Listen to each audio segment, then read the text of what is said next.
이 시간에 하나님 말씀은 사도행전 17장 1절부터 9절까지 말씀을 보겠습니다. 사도행전 17장 1절부터 9절까지입니다.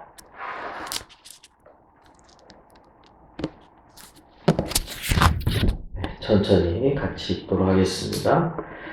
그들이 암비볼라와 아볼로니아로 다녀가 데살로니가에 이르니 거기 유대인의 회당이 있는지라.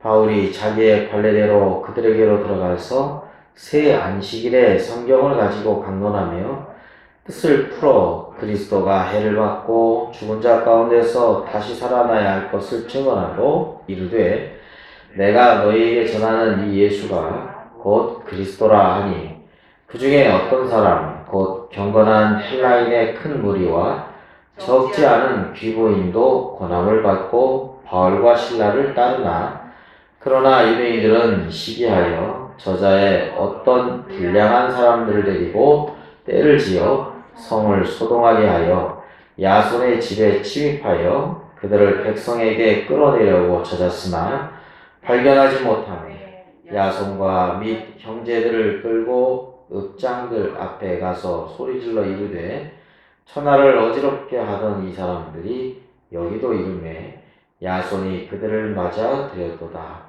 이 사람들이 다 가이사의 명을 거역하여 말하되 다른 임금 곧 예수라 하는 이가 있다 하더이다 하니 무리와 읍장들이 이 말을 듣고 소동하여 야손과 그 나머지 사람들에게 보석금을 받고 놓아주니라. 아멘. 네, 오늘은 사도행전 17장 말씀이죠. 우리가 16장에서는 이제 마게도냐의 첫 번째 성읍이었던 빌립보에서의 이야기를 우리가 함께 나눴는데 오늘 17장에 가면 이제 암비볼리, 그 다음에 아볼로니아를 지나서 이제 데살로니가라고 하는 곳에서 있었던 이야기가 소개되고 있습니다.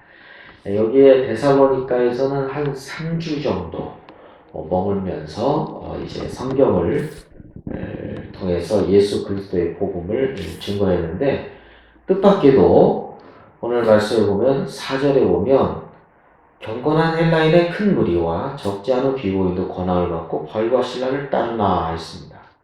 많은 사람의 이방인들이 복음을 듣고 바울과 실라의 복음을 따랐던 것을 보게 됩니다. 그런데 반면에 오히려 유대인의 회당에서 그렇게 이제 말씀을 강론했는데 오히려 유대인들은 시기하고 또 시장 저작거리에 불량한 사람들 되어가지고 소동을 일으키고 그래서 굉장히 어려움을 주는 이야기가 이제 소개되고 있습니다. 오늘 말씀에서 우리가 보게 되는 것은 두 가지를 주목하려고 합니다. 우리 2절 말씀에 보면 바울이 자기의 관례대로 그들에게로 들어가서 새 안식일에 성경을 가지고 강론하며 이렇게 말씀하고 있죠.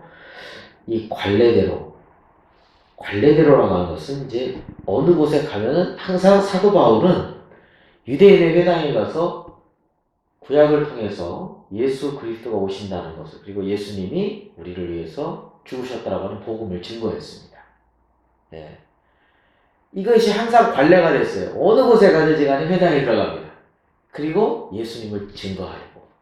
이게 관례대로 항상 했던 거예요. 이 관례대로라고 하는 말이 사실 일반적으로는 부정적인 의미로 쓰일 때가 많지요.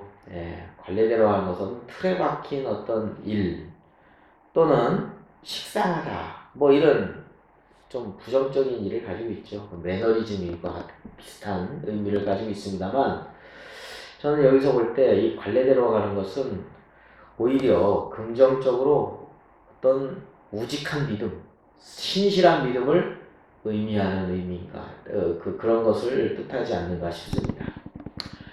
왜냐하면 사실 그 빌립보 감옥에 체험도 했고요. 어딜 가나 유대인들은 막 돌을 던지려고 하고 죽이려고 하고 그런 핍박이 항상 있잖아요.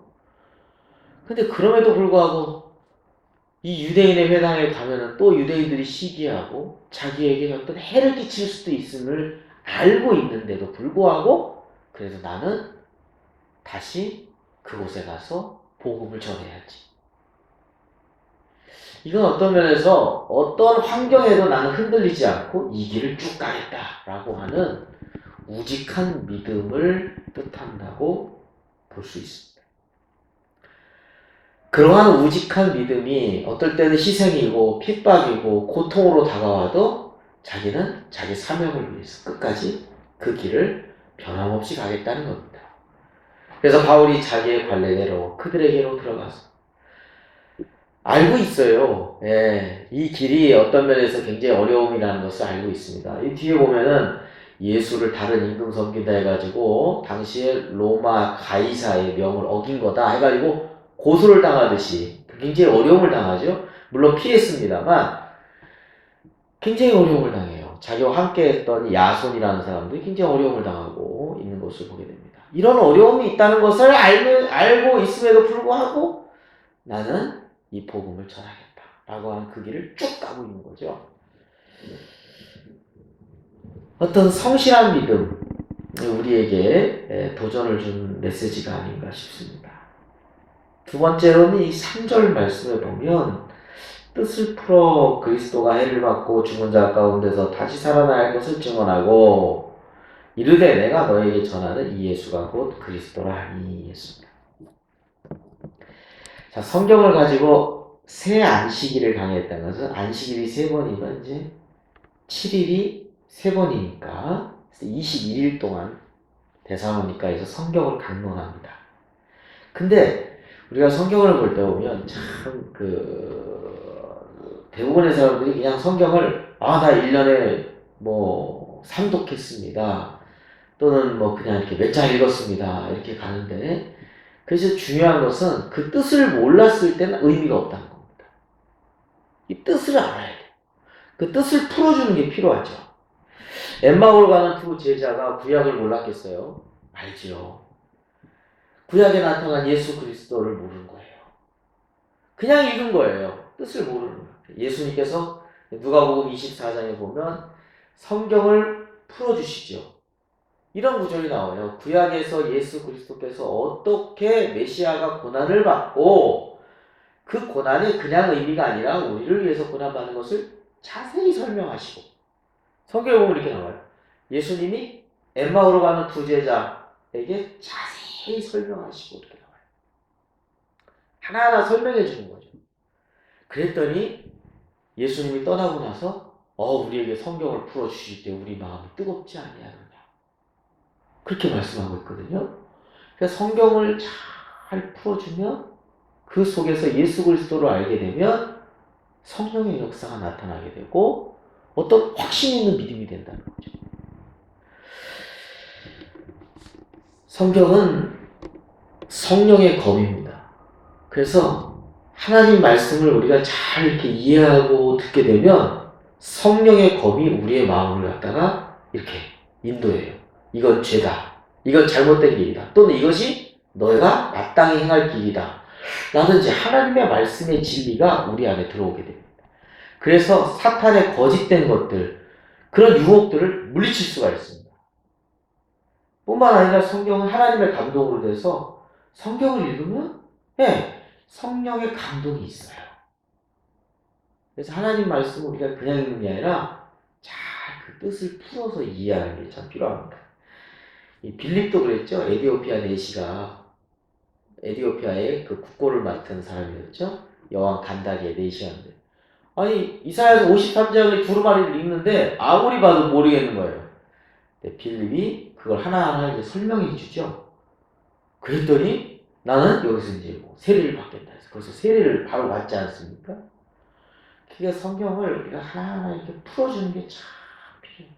니에미아도 그렇죠. 니에미아에도 보면은 성경을 레위인들이 가서 다 설명해줘요. 그리고 부흥운동과 개혁이 일어나죠.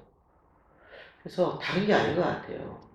중세를 근대로 바꿨던 이 마틴 루터의 종교개혁도 성경을 통해서 일어났죠. 그래서 하나님 말씀을 잘 풀어서 이해할 때 성령의 역사가 함께 한다는 것을 알게 됩니다. 복 있는 사람 어떤 사람이냐? 주야로 묵상하는 사람.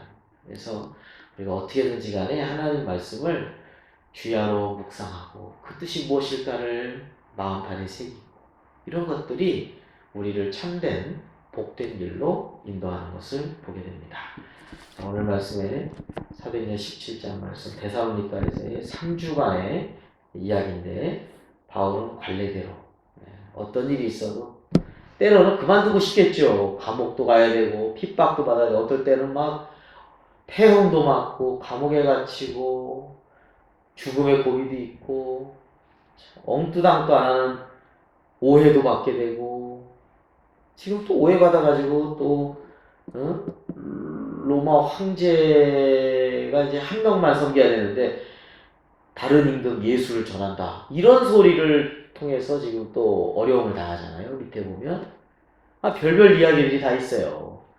그럼에도 불구하고 그걸 알지만 그 길을 그냥 묵묵하게 주님의 사명만 바라보고 쭉 가는 거예요.